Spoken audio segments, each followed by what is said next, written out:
ये एक कारण है जो अक्सर आपको देखने को मिलता है। दूसरा कारण क्या है? जब कोई बोधिसत्व दूषित लोक से माँ के गर्भ में आते हैं तब भूकंप आता है। मैंने बताया था ना, जब बोधिसत्व उपजित्वा सुरावासे सुंदर तुषित पुरे, जब तुषित लोक में है उस समय जब वो आते हैं माँ के गर्भ में तो भूकंप आ जाता है। तो जब कोई बोधिसत्व गर्भ में आते हैं तब भूकंप आता है। तब जब कोई बोधिसत्व जन्म लेते हैं, गर्भ से बाहर आते हैं, धरती पे कदम रखते हैं, तब पृथ्वी प्रकंपित होती है, भूकंप आता है। तीसरा कारण। और अगला चौथा कारण, जब कोई बोधिसत्व ज्ञान प्राप्त करते हैं तब भूकंप आता है। जब भगवान को मैंने बताया, सब बता दिया है कि जब ज्ञान प्राप्त हुआ तो भूकंप आ गया। और जब पहली बार अपना पहला उपदेश देते हैं, धर्म चक्र प्रवर्तन करते हैं, कुछ लोग कहते हैं धर्म चक्र परिवर्तन, बदलना, परिवर्तन माने बदलना, प्रवर्तन माने चलाना। ठीक है, जैसे आप पहले छोटे बच्चे होते थे ना, टायर होते, टायर साइकिल का टायर चलाते थे, ऐसे मार देते थे तो चलने लगता था, चलते चलते चलते चलते रुक जाता था, फिर मारते थे, फिर चलने लगता था, फिर चलते चलते रुक जाता था। इसी को प्रवर्तन कहते हैं। जितने भी बुद्ध होते हैं आते हैं, जो ये धर्म का चक्र है ना, चलते चलते चलते चलते जब धीमा हो जाता है तो दूसरे बुद्ध आते हैं, उसको फिर से चला देते हैं, फिर चलने लगता है, फिर चलते चलते चलते जब धीमा होता है तो फिर तीसरे बुद्ध आते हैं, फिर चला देते हैं। अभी ये अंतिम बुद्ध है गौतम बुद्ध, इन्होंने चलाया। मैंने एक चीज और भी बताया था, लोग कहते हैं कि हमारे भगवान 1,00,000 साल पहले हुए, 1,00,000 साल पहले हुए। हाँ, लेकिन बुद्ध हमारे अकेले भगवान गौतम बुद्ध तो कल्पों में एक बार जन्म लेते हैं। कल्प मैंने बताया ना, पर्वत की चोटी को रेशम के कपड़े से 100 वर्ष में एक बार पहुंचा जाए तो पर्वत की चोटी समाप्त होने में जितना समय लगता है उसको एक कल्प कहते हैं। ऐसे ही आयु कल्प होता है, महाकल्प होता है, अनंतर कल्प होता है, असंख्येय कल्प होता है। तो 4 असंख्येय कल्प के बाद असंख्येय कल्प बहुत लंबा है। एक बुद्धों का काल इतना 2800 का जोड़ लीजिए तो न जाने करोड़ों में गणना नहीं होगी कितने करोड़ वर्ष पहले बुद्ध हुए थे। इसलिए मिस्र और मेसोपोटामिया की सभ्यता में भी बड़े बड़े इतिहासकार अब ये बता रहे हैं कि वहाँ भी बुद्ध की छाप है, बुद्ध की संस्कृति रही है। क्यों? क्योंकि बुद्धों की संतति चलती है। बुद्ध आते हैं धर्म चक्र का प्रवर्तन करके फिर चले जाते हैं। धर्म ऐसे समझिए जैसे सारनाथ जाते हैं ना, मणि चक्र होता है, ऐसे आपने घुमाया, बोला ओम मणि पद्म ओम, आप घुमा के चले जाएंगे, घूमते घूमते घूमते घूमते रुक जाते हैं, फिर दूसरा कोई आता है घुमाता ओम मणि पद्म ओम, फिर घूमते घूमते घूमते रुक जाता है, तीसरा आता है। ऐसे ही चक्र को घुमाना प्रवर्तन है। बोलिए भगवान बुद्ध की। और धर्म चक्र का परिवर्तन सिर्फ सम्यक संबुद्ध करते हैं, प्रत्येक बुद्ध अर्हत भी नहीं करते और बोधिसत्व तो कर ही नहीं सकते। तो आजकल नागपुर में लोग धर्म चक्र प्रवर्तन मनाते हैं, वो धर्म चक्र प्रवर्तन नहीं है, असली धर्म चक्र प्रवर्तन वो नहीं है। असली का वो धर्म चक्र प्रवर्तन है ही नहीं। कोई बोधिसत्व में इतना सामर्थ्य नहीं होता कि धर्म चक्र प्रवर्तन करे। सिर्फ सम्यक संबुद्ध करते हैं और सम्यक संबुद्ध ने सारनाथ में किया। जितने भी बुद्ध होते हैं वहीं पे धर्म चक्र प्रवर्तन करते हैं। तो जब पहली बार उपदेश करते हैं तब भूकंप आता है। हाँ? और जब भगवान, जब तथागत अपने आयु संस्कार का त्याग करते हैं कि अब से मैं महापरिनिर्वाण प्राप्त करूंगा, तब भूकंप आता है, तब भूकंप आता है। और जब अभी तो कहा कि मैं 3 महीने बाद, तो जब 3 महीने बाद महापरिनिर्वाण प्राप्त करते हैं, शरीर त्याग देते हैं, तब भी भूकंप आता है। ये 8 कारण हैं भूकंप आने के। तो जान लीजिए जब भूकंप हो रहा है तो कोई न कोई है ना। अब भूकंप छोटा से नहीं आएगा, बहुत बड़ा भूकंप आता है। छोटा भूकंप आ रहा है तो हो सकता कोई और कारण है, बड़ा भूकंप तो बुद्धों की वजह से ही आता है, या फिर उस हवा की वजह से, वात की वजह से, है ना। तो जब बनते आनंद को पता चलता, भगवान ने तो 8 कारण बता दिया, फिर मार आकर के आनंद से कहता भगवान ने तो वहां पर निर्वाण की घोषणा कर दी। और जब भक्त को पता चलता तो बड़े दुखी होते, भागे भागे आते और भगवान से कहते भगवान आपने महापरिनिर्वाण की घोषणा कर दी है, आपने महापरिनिर्वाण की घोषणा कर दी है, भगवान ऐसा न करें। तिष्ठत भगवा कप्पन तिष्ठत सुगतो कप्पन, हे भगवान आप कल्पों तक रहे, कल्पों तक। समझ रहे ना, 4 प्रकार के कल्प मैंने बताया ना। उसमें पहला कल्प है आयु कल्प। आयु कल्प 100 साल का होता है। कल्प जो है आयु कल्प 100 साल का होता है। तो तिष्ठत भगवा कप्पन, बुद्ध चाहे तो 100 साल 200 साल 1000 साल कई हजार साल बुद्ध जिंदा रह सकते हैं। इतना सामर्थ्य है। क्यों? क्योंकि भगवान ने पहले ही आनंद से कहा था कि आनंद जिसने 4 रिद्धि पादों की भावना करी है, छंद वीर्य चित्त विमर्श, ये 4 रिद्धि पाद हैं, जिसने इसकी भावना कर ली है वो जितना लंबा चाहे उतना जीवन जी सकता है। लेकिन बुद्ध की तो कोई कामना होती ही नहीं ना, जब तक शरीर चलना है उन्हें क्या शरीर को गिराने से। आनंद कहते भगवान नहीं, भगवान कल्पों तक रुके। तो भगवान कहते कि आनंद तुमने ये चांस, ये अवसर खो दिया है। जब तथागत कह रहे थे कि कल्प तक रुक सकते हैं, तो तुम जानते हुए भी तुमने क्यों नहीं कहा कि तथागत आप कल्पों तक रुके। दूसरी बार भी कहता, तीसरी बार भी कहते आनंद, लेकिन भगवान कहते हैं कि आनंद तथागत उगल कर कि फिर से निकलते नहीं। एक बार जो कह दिया सो कह दिया। सकिं वदन्ति राजानो, सकिं वदन्ति राजानो, सकिं श्रवण ब्राह्मणा, सकिं स्वपुरुषा लोके, ईश धम्मो सनातनो। देखो दूसरी बार ईश धम्मो सनातनो आया है। राजा एक बार कहते हैं फिर अपनी वाणी से पीछे नहीं हटते। ऐसे ही बुद्ध के श्रावक भी एक बार जो बात कह दिए सो कह दी, अब उसे बदलने वाले नहीं। एक बार कह दिया कि नहीं अजय जी आप प्रवचन का लगाइए, तो उसमें हम कह दें हाँ आएंगे अजय जी, इससे भी बड़ा कोई कार्यक्रम मिल गया तो उसमें भाग जाऊं, तो श्रवण नहीं। फिर मैं श्रवण नहीं, बुद्ध पुत्र नहीं। हाँ छोटा हो बड़ा हो, जिसको मुख से कह दिया कि नहीं आऊंगा तो आऊंगा, चाहे आंधी आए, चाहे तूफान आए, चाहे भूकंप आए। हाँ इस प्रकार से भगवान ने आयु संस्कार का त्याग कर दिया। और फिर भगवान आनंद से कहते हैं कि आनंद चलो कुशिनारा चलते हैं। समय बहुत थोड़ा है, कुशिनारा चलते हैं। क्यों? क्योंकि कुशिनारा में ही महापरिनिर्वाण प्राप्त करना है। और जब भगवान पहुंचते हैं तो आनंद से भगवान बहुत सारी बातें कहते हैं। और फिर भगवान अनुकंपा करके स्वयं आनंद से कहते हैं कि आनंद ये 4 चीजें हैं, 4 जगह है जहाँ श्रद्धालु कुलपुत्र और कुलपुत्री को जाना चाहिए। वहाँ जाना बहुत ही पुण्यकारी होता है। वो 4 जगह क्या है? ये 4 स्थान, 4 महातीर्थ जहाँ सभी श्रद्धालुओं को जाना चाहिए। हाँ जहाँ सभी श्रद्धालुओं को जाना चाहिए। कौन से वो 4 तीर्थ हैं?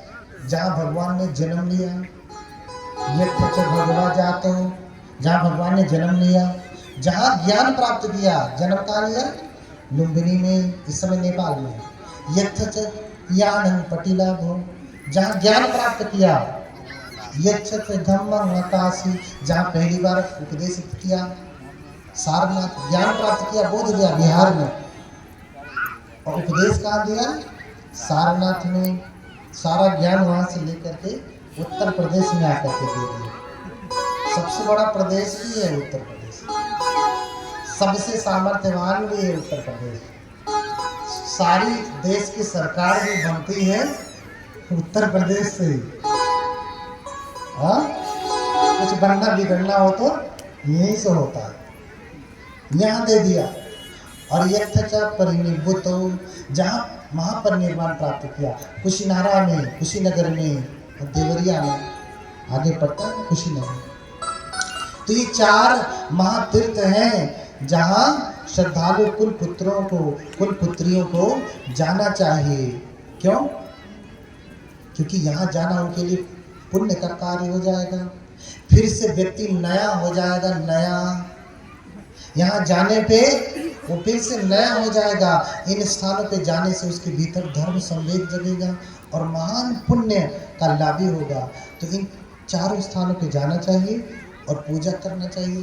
कितने लोग हैं जो 4 स्थानों पे गए हैं? हाथ उठाए। हाँ, कितने लोग 4 धामों की यात्रा किए हैं? लुम्बिनी, बोधगया, सारनाथ, कुशीनारा। कितने लोग इधर माताएं 4 धामों की यात्रा की है? नहीं। एक का किसने किया है? 1 धाम की यात्रा। अच्छा, 2 की किसने किया? 3। जिसका जितना हो गया है उसके आगे बढ़े। 1 हुआ तो दूसरे, दूसरे से तीसरा, तीसरे से चौथा। बस थोड़ा सा और।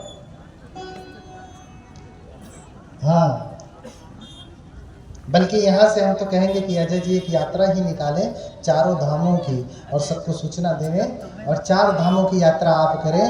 हमारी भी मंगल कामना आपके साथ, आप यात्रा करें और आपको बहुत पुण्य प्राप्त हो, ऐसी हम कामना करते हैं। तो आनंद, ये 4 स्थान हैं जहाँ सभी श्रद्धालुओं को अवश्य जाना चाहिए जीवन में। देखिए, श्रीलंका, थाईलैंड, कंबोडिया, चीन, जापान, ताइवान, कोरिया, जीवन में कम से कम 1 बार वो 4 धामों की यात्रा करने आते ही हैं। गरीब भी जो है ना, वो भी 1-1 पाई जुटाते हैं कि कम से कम 1 बार अपने जीवन में हम इन 4 धामों की यात्रा कर लें। आपको तो यही है, तो जल ही में मीन पियासी, मोरे सुनी सुनी आवे।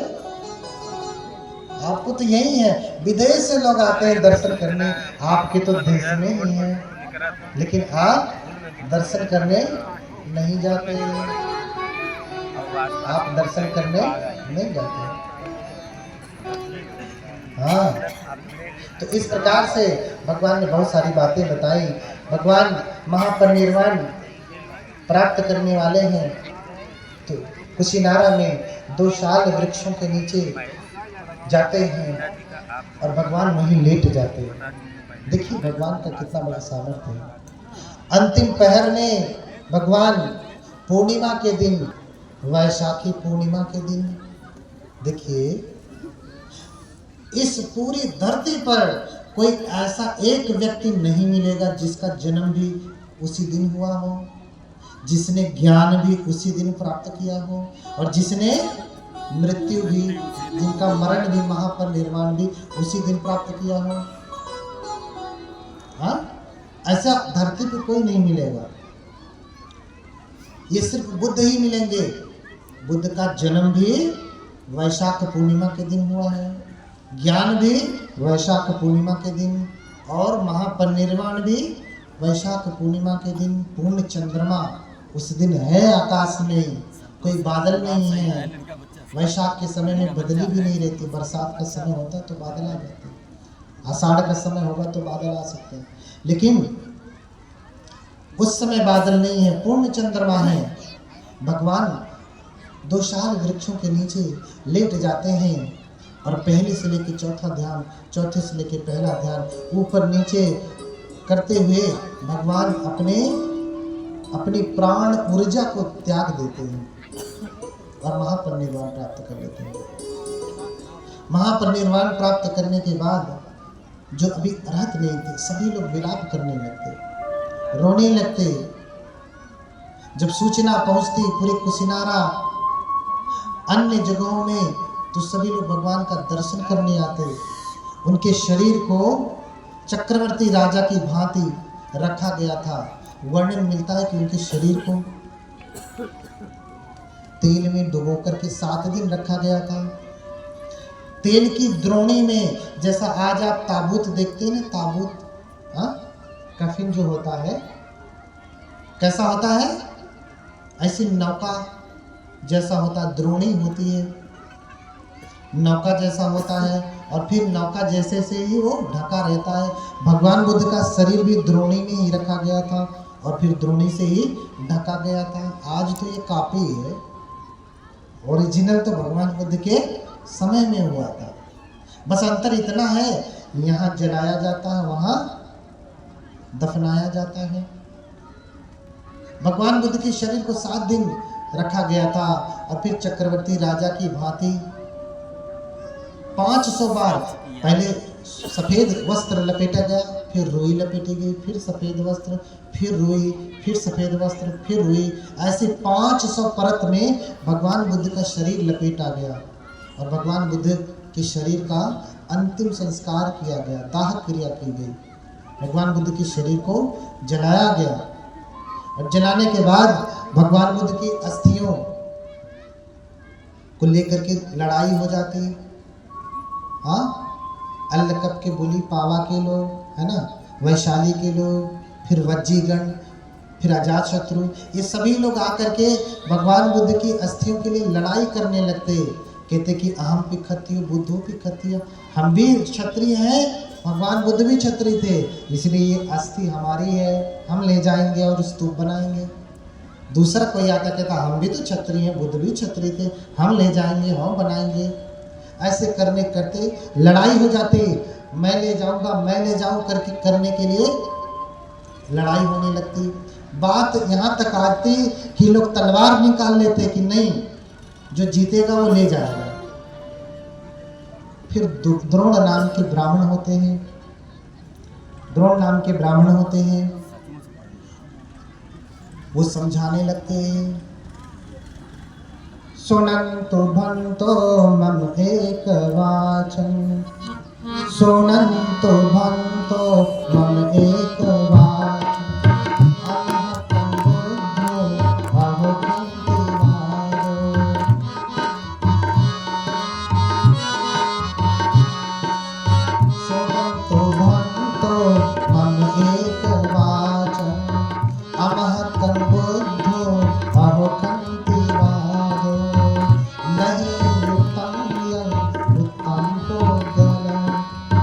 शरीर भागे सियासम पधारो।